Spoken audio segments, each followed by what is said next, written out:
सहारा प्रणाम। मैं हूं मिताली चंदोला।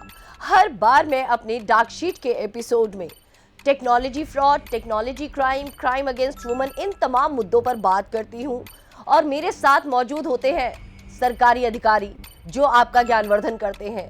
आज का मेरा मुद्दा बेहद इमोशनल है और हर घर में इस तरीके की चीज कई बार देखने को मिलती है। आज का मुद्दा है child pornography, sexual abuse of children.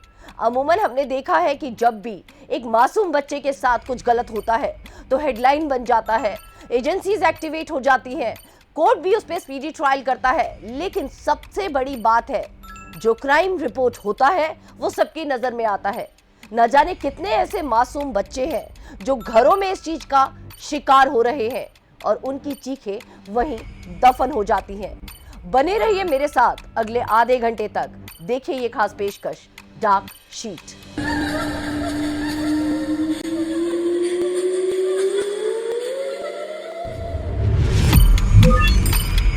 यौन शोषण का शिकार होते बच्चे।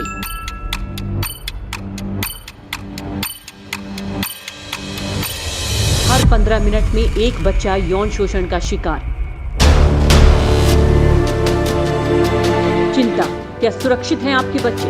यही सबसे बड़ा कारण है कि मैंने फुल टाइम जॉब अपना छोड़ दिया, जो कि एक अच्छा खासा जॉब था और आगे भी बढ़ रही थी, और मैं इसको शिफ्ट कर दी मैंने फ्रीलांसिंग में। हम लोगों पे विश्वास करें, लेकिन अंधविश्वास हमें बिल्कुल नहीं करना चाहिए। वो टाइम आ गया है कि हमें हर घर में बच्चों की सुरक्षा को चेक करना चाहिए। शर्मसार कर देगा बच्चों के खिलाफ बढ़ते अपराध का ग्राफ।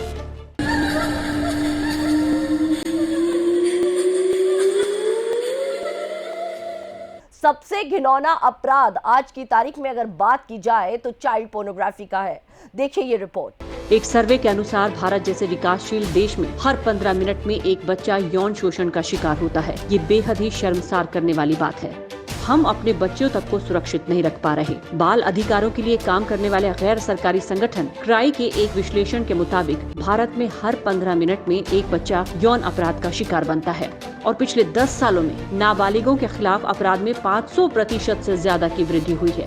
बाल यौन अपराध संरक्षण अधिनियम के तहत आने वाले अपराधों के 2016 में हुए विश्लेषण के मुताबिक यौन अपराध देश में बच्चों के खिलाफ होने वाले अपराधों का 1/3 हिस्सा है।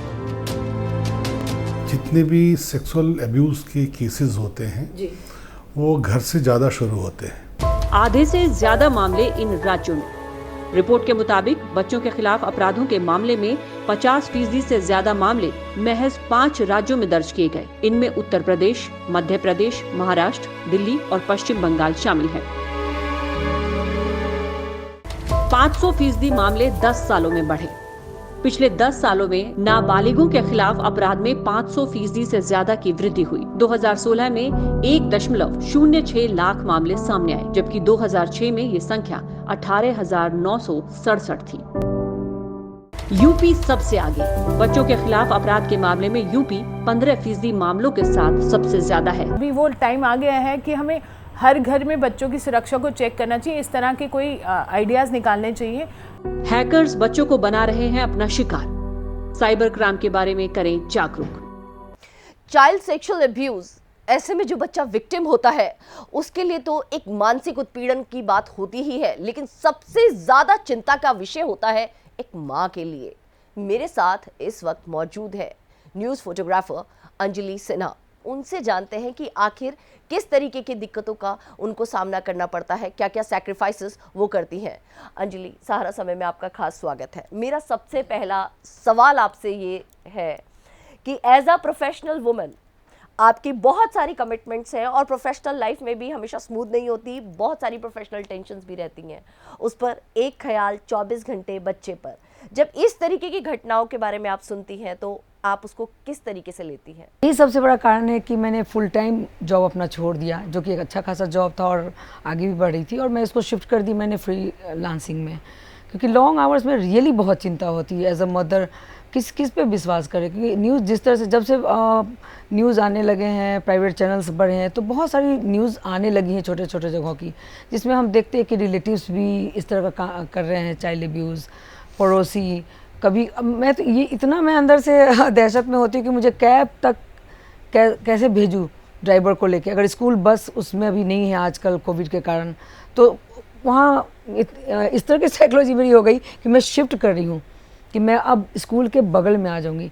तो सच में बहुत ऐसा था, क्योंकि मैंने सुना क्रेच में एक बार आया था कि किसी के फादर इन लॉ ने रेप कर दिया था। एक बहुत रिनाउंड स्कूल के बारे में न्यूज़ आया था कि वहाँ पे स्विमिंग के जो उसके इंस्ट्रक्टर थे, बहुत दिन बाद माँ को पता चला कि इसे क्यों पेट में पेन रहता है, वहाँ भी वही व्यूज़ हुई थी।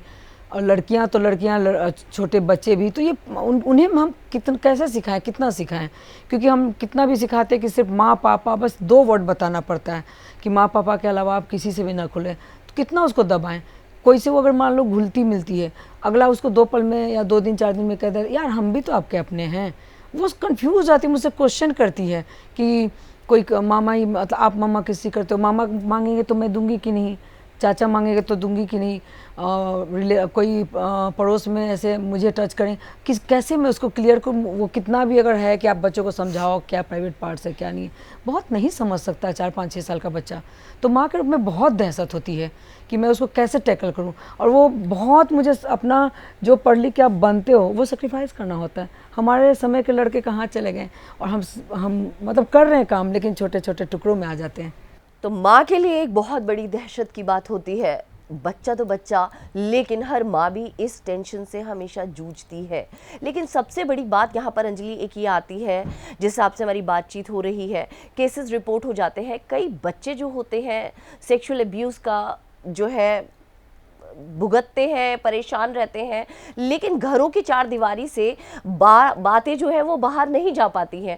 और उसमें कई बार ऐसी भी सिचुएशन आती है कि बच्चों की साइकोलॉजी पे बहुत बुरा असर पड़ता है। तो ऐसे में आप क्या कहेंगी? तब्दीलियाँ तो सबसे पहले सामाजिक होनी चाहिए, क्योंकि जब हम ग्रो करते हैं लड़के और लड़कियों को एक साथ, तो उसमें क्या होता है कि अक्सर लड़कियों को ही टोक टाक रोक टोक का सामना करना पड़ता है। लड़कों के लिए कोई ख़ास नहीं बना होता है, कोई लड़कियों के लिए नियम है। वो कहाँ रह रहे हैं, जब वो एडोलेसेंस में है, बढ़ रहे हैं, उनको आप जानो, क्योंकि हार्मोनल चेंज है, हार्मोनल चेंज होगा, वो अपना अलग तरह का होगा। जब उसमें फ्रीडम मिल जाएगा तो उसको वो नाजायज़ रूप से यूज़ करते हैं। वही लड़के की अगर बहन पे एक लाइन बोल दो तो मारने काटने के लिए वो तैयार हो जाते हैं कई बार। और कई बार तो खैर अब ये भी देखा है कि घर में ही होता है जब रिलेशंस ऐसे हैं। तो पता नहीं ये मानसिकता कहाँ से आती है। ये मानसिकता कहीं ना कहीं घर में उस तरह का कुछ होगा, उनके बाप दादा जो हैं वो उस तरह से वर्चस्व वाले होंगे, अपने घर में अपनी वाइफ को, अपनी बेटियों को अलग तरह से ट्रीट करते होंगे, निम्नतर ट्रीट करते होंगे। उन्हें लगता है कि ये तो बस मतलब क्या है, बस यूज़ करने जैसा। अब और दूसरी बात है कि बाहर कई गंदे मानसिकता के अगर हो जाते हैं, उनको आप फ्रीडम दे रहे हो, पूछ नहीं रहे हो कहाँ जा रहे हो, कहाँ आ रहे हो, कैसी सोसाइटी है, तो उन्हें लगता है घर में ये काम कर लेंगे ना तो दबी रह जाएगी, शर्म के मारे कोई बोलेगा नहीं। कई बार बहनों के साथ कोई कर लेते हैं तो माँ तक डर के मारे साथ दे देती हैं। यहाँ पे है कि सबसे पहले, जैसे माँ हूँ मैं, आपने कहा तो मैं कितना डर के रहती हूँ, मेरे जैसी माँ होगी तो उस लेवल पे लड़ेगी। अभी हमने देखा है ना निर्भया में, उनकी माँ कितना आगे बढ़ी, उनकी माँ के कारण ही फिर समाज में सब लोग आगे बढ़ा। वो बिल्कुल नहीं डरती, उनका नाम लेने से भी नहीं डरती कि सिर्फ निर्भया नहीं, मेरी जो बेटी का नाम है वो नाम लो, और उस नाम से फाउंडेशन भी आया। मैंने इंटरव्यूज़ वगैरह में देखा तो मुझे बड़ा गर्व महसूस होता है कि जो होता है उसमें जो उनके सबसे अपने हैं, माँ है, पापा है, कई बार फादर के तरफ से भी कई बार रेप का सुना है। जो भी उसकी एक विश्वासी, अगर फादर ऐसे करे तो उसकी माँ है। उस समय आप पत्नी ना बन के माँ बनना चाहिए, क्योंकि इतना जिसके साथ भी हो रहा है ना, आप सोचो बहुत मानसिक रूप से तो हमेशा के लिए ख़त्म हो जाएगा उसका जीवन। वो कभी भी रिवाइव नहीं कर पाएगी, कोई रिश्ते पे उसको विश्वास नहीं होगा, कोई टच पे उसको विश्वास नहीं होगा, चाहे वो कितना भी स्नेह वाला टच ही क्यों ना हो, उसको डर लगेगा उस टच से, पूरा ज़िंदगी उसका बर्बाद होता है। मर्डर से ज़्यादा मुझे लगता है कि रेप खतरनाक है। आपको मानसिक रूप से भी वो ख़त्म करता है, शारीरिक रूप से तो जो करता है करता ही है। तो और जुडिशरी जो काम करी वो करी, उसके लिए समाज के लोगों को आगे बढ़ना पड़ेगा जो उसका रिलेशन है, ताकि हम और फोर्स डाल सकें। ये सबसे ज़्यादा जरूरी है। और सिखाना कि परिवार का नियम लड़के के लिए भी लड़की के लिए भी होना चाहिए। और अगर आपका बेटा कर रहा है ये काम, आपका भाई कर रहा है ये काम, और आप जानते हो कि कर रहा है, तो आपको विरोध करना चाहिए। हमने एक हाउसवाइफ नुपुर से बात करी, उनके लिए भी एक बहुत ज़्यादा चिंता का सबब ये था।